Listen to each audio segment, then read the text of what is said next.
Hello everyone. So welcome makers biker. இனி நம்ம என்ன பைக்கை பற்றி பார்க்க போகிறோம்னா, ஆமாங்க நீங்கள் தமிழில் என் டைட்டில் வச்சுக்க முடிச்சிருப்பீங்க. அதுக்கு முன்னாடி சேனலை சப்ஸ்கிரைப் பார்க்குறேன். தயவுசெய்து சப்ஸ்கிரைப் பண்ணி பிள்ளைக்க தட்டுக்கோங்க. எங்க அந்த சப்ஸ்கிரைப் கொஞ்சம் பார்த்ததா பண்ணி விடுங்க. இனி நம்ம ஒரு லெஜெண்டரி பைக்குங்க. எப்படி சொல்லலாம்னா எல்லா யங்ஸ்டர்ஸோட ட்ரீம்னு சொல்லலாம்.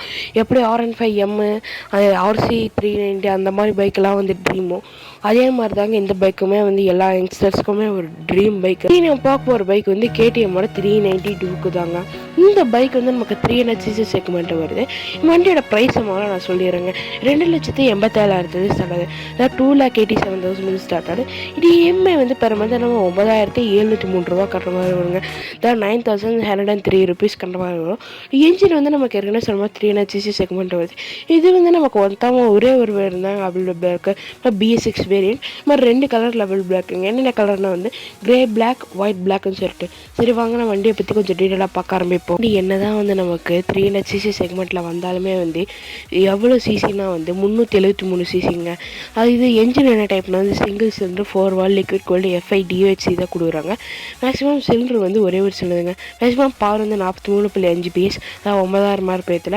மேக்ஸிமம் டார்க் நமக்கு 37 Nmங்க, அதாவது 7,000 RPM.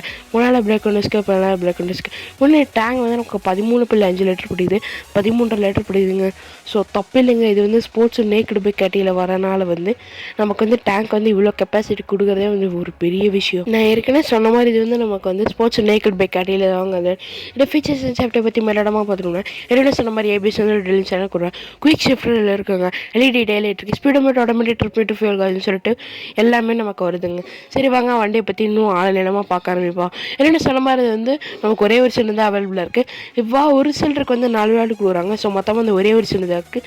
ஸோ பிரச்சனையே இல்லை. டிரைவ் செயின் டிரைவ் தாங்க. ஸ்டார்டிங் சிஸ்டம் கொடுக்குறாங்க. ஃபியூல் சப்ளை ஃபியூல் இன்ஜெக்ஷன் போடுங்க. கிளச் அசிஸ்டன்ட் ஸ்லிப்பர் கொடுக்குறாங்க. Ignition contactless control fully electronic ignition system கொடுக்குறாங்க.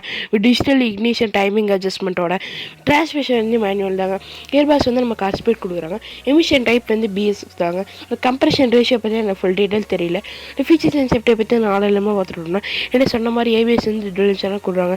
கன்சோல் நமக்கு ஏற்கனவே சொன்ன மாதிரி ஃபுல் டிஜிட்டலில் வருது.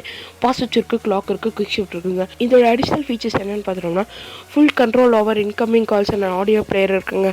ஸோ நம்ம வண்டியோட கனெக்ட் பண்ணிக்கிட்டோம்னா நமக்கு ஒரு ஃபுல் கண்ட்ரோலுமே கிடைக்கும்னு சொல்கிறாங்க. இது நார்மலாக இப்போ வர எல்லா பைக்லேயுமே இருக்குங்க. ஏன்னா யாருமே ஃபோனை அட்டன் பண்ணி பேசுறதில்லை.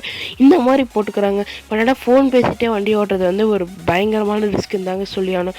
பட் ஆனால் என்ன தான் இத்தனை ஃபீச்சர்ஸ் கொண்டு வந்தாலுமே நம்மளோட மைண்டு ஃபுல்லாக அந்த ஃபோன் காலில் தாங்க இருக்கும்.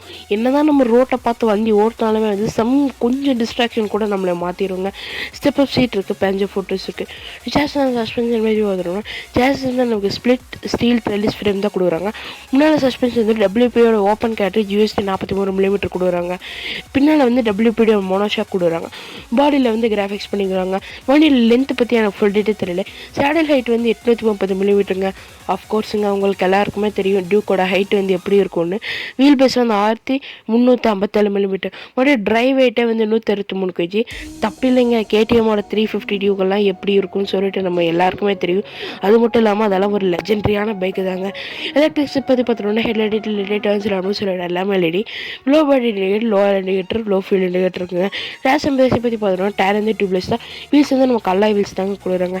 முன்னால் பிரேக் டிஸ்க், பின்னால் பிரேக் டிஸ்க். முன்னால் பிரேக்கோட டயமீட்டர் 320 mm. பின்னால் பிரேக்கோட டயமீட்டர் 230 mm. காம்படிட்டர் யாரான்னு பார்த்தோம்னா கவாசாக்கியோட நிஞ்சா 300, KTMோட RC390, யமஹாவோட MT-15, KTMோட 200 டியூக், KTMோட 125 டியூக். இவங்களாம் தாங்க காம்படிட்டர். சரி வாங்க நம்ம வண்டியோட அவுட்டர் லுக்கை பார்க்க ஆரம்பிப்போம். அவுட்டர் லுக்கை பற்றி பேசுகிறதுக்கு ஒரு பெரிய இஷ்யூ எல்லாம் கிடையாதுங்க.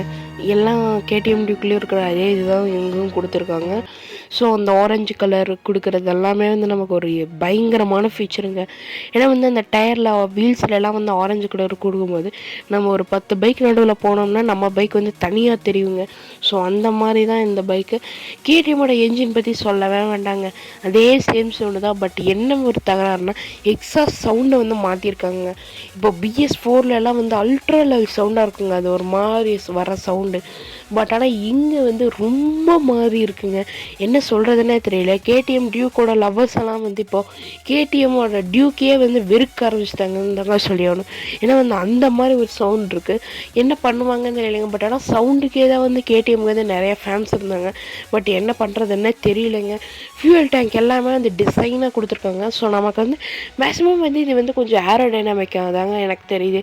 என்னதான் அது வந்து நமக்கு அது நேக்கட் பைக் கேட்டகரியில் வந்தாலுமே வந்து கொஞ்சம் வந்து நமக்கு ஏரோ டைனாமிக்கில் தாங்க தெரியுது. ஓகேங்க, இதில் நான் வந்து கேடிஎம்மோட 390 டியூக்கை பற்றி பார்த்தோம். மீன் பார்த்தோம். நல்ல டேஸ் வந்து குட் பை.